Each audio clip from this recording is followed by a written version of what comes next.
Hi, and welcome back to another episode on how to hack.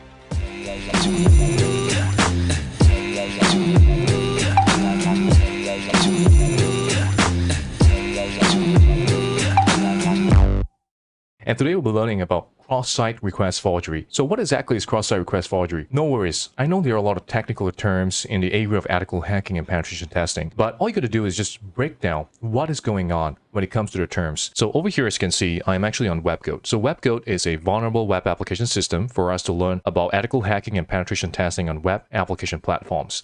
So right here, we have cross-site request forgery. So the whole idea of it is that the hackers will actually craft their own forms, and then after which they will send it over to an authenticated user who is trying to go into a site. So that's the whole idea of cross-site, meaning that the form is actually hosted on a completely different site, and the hacker could change the content of it and then send it over to the user who is already authenticated to the site, hence request forgery. So if you're logged in to, say, an e-commerce site, to your social media platform, and what the hackers could do is they could give you a link, and once you click onto the link, all right, because you're authenticated to the site, it will insert those instructions on your behalf. So the whole idea is cross-site request forgery. We can go ahead and take a look at the exercises. So here they have a really simple way of demonstrating the attack to perform. So in this case, you have a link, all right, and the link goes to, say, bank.com, and it does a transfer of money. All right, so it does a transfer of money right here, and it states the following, okay, account number from account number to, and then followed by the amount of $100,000. All right, so you may say, view my pictures, and when you clicked on it, that's it, game over. All your money is going to be transferred over to a completely separate and different account number. So that's the whole idea behind it, and that's the whole idea behind how cross-site request forgery can be done with a simple GET request. All we got to do now is look at the following. All right, so we have the basic GET cross-site request forgery exercise, and if you trigger the form here from an external source, okay, and now we're on an internal source here, which is submit query. So if I go ahead and click on it, you'll see the following: success, false, and there's a null for the flag, and it states on the left side, appears the request came from the original host. So the web form over here, as you can see, is hosted on the same IP address that's hosting the WebGoat platform. All right, so what we can do next is to craft our own payload. So all we got to do is do a right click and do an inspect element and see where exactly is the form going into. So on the bottom, we have the inspector. All right, so in web developer, you can use it either with your Firefox, with Chrome, whichever the browser it is, doesn't matter. Okay, you'll be able to see where we're taking action into. And then of course, there is a submit type. All right, so you have input type here, submit, and the name is equal to submit, and you end the form right here, as simple as that.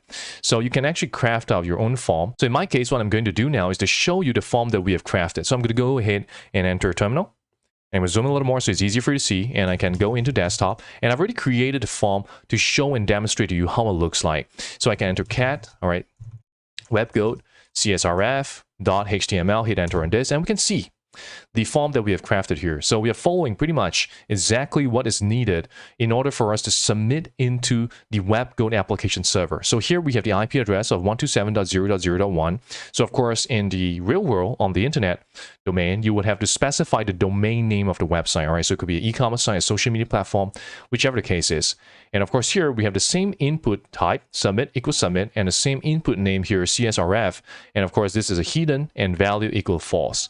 So once you have set all this forward, all right, you can actually go ahead and open up the file. So here, I'm on the desktop, and of course, you can see a lot of payloads that we have created in regards to web application penetration testing, in regards to penetration testing and ethical hacking as a whole. So I really encourage you to subscribe to the channel so that you can be kept abreast of all the latest cybersecurity tutorials that we have. And of course, turn on notifications so that you can be informed immediately when new tutorials come up. All right, so I'll go ahead and double click onto the following. So here we have WebGoat CSRF. Right, double clicked on this, and we can see right here, okay, we got a following form. So all I got to do now is go ahead and click submit. And of course, you see a problem here that's happening, and we're on a completely different browser, which is why it's not working. However, if I was to go back here and I copy the file, okay, copy the file, I go back to the Firefox browser in which we are logged in as the user, I open a new tab, I paste it right here, and I hit enter, and now we're back onto the same file, and I click submit query. That's it. Congratulations. Appears you made the request from a separate host. So that's it. As quickly as that, we're able to launch the attack by using a separate form. The next question is, how can we take this to the next level? All right, so if I go back into the platform here, what I can do now is to go ahead and copy the file. All right, we can copy the file over. from webcode csrf.html that we just created, and I can paste it to our own web application server, and we can host it very quickly. So what I can do is just go ahead and copy webcode, all right, csrf.html, and I copy the var www.html, and I hit enter on this. And of course, we get permission denied. So no worries. Enter super user do, hit enter on that, enter the password for a user account.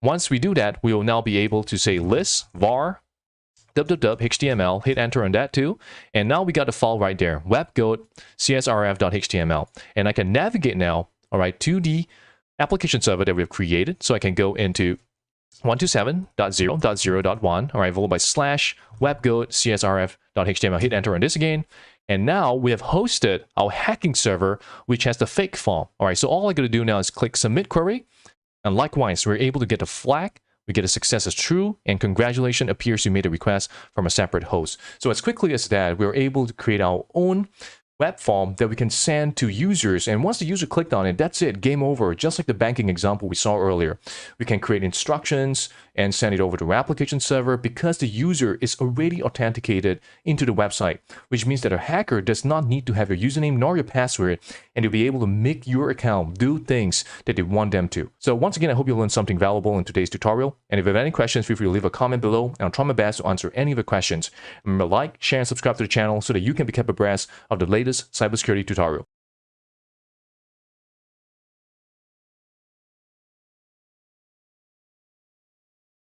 Today we're going to see CSRF attack, so let's begin. CSRF, cross-site request forgery. In this attack, a forged request is sent on behalf of an authenticated user. Let us understand it with the following example. So let's say there is a user Eric who visits to a bank site. When the user log in, the request goes to a bank server, and after authentication, bank server responds with a cookie and some session ID. This session ID will be saved by the Eric's browser. Now whenever the Eric sends a new request, the session ID goes along with it, and the bank will know that the request came from the Eric. Now let's say this Eric opens another tab and visits to some site. In this site, he found a link of free voucher worth $600, which is embedded by the attacker. This is linked to a page with a form with hidden field and values, and a script to auto-submit those values to transfer the amount. So when the user click on this link, a transfer request will be sent to the server along with the session ID of this Eric. And what the bank will see that the request came from the Eric and perform the transaction. This amount will be transferred from the Eric account to the attacker account. So let us see the practical now. For the lab setup, we are using VMware. In that, we are running Kali. Now let us go to a site that is testfire.net. Now in here, we can log in with a username jsmith and password demo1234. So this is the user account. Now let's go to the transfer fund. Now from here, the user can perform the transaction. So by selecting the to account and the amount that we want to transfer. Now here we can see that the 200 has been transferred. Now let us see how the attacker can create a page with having a form with all these hidden fields and the amount that you want to transfer to his account. To do that, we can create a page like this. This is the form with URL of the target server and the account number as well as the amount that you want to transfer, and the script to auto submit. We can get the name of this field from the source code of the page. For that, right click on it, view page source. Here we can see that from account, to account, and transfer amount. Now let us see how we can use it. So let us start a server. So here we have started the server on port 9000. Now if the user opens another tab and go to the URL of a page, now the link to this attacker page can be embedded into any site or by given through mail or by using XSS attack. So when you go to this URL, here we can see that the transaction is done and the $200 has been transferred from this account to this account. So that's how cross-site scripting can be performed. That's all for today. See you next time.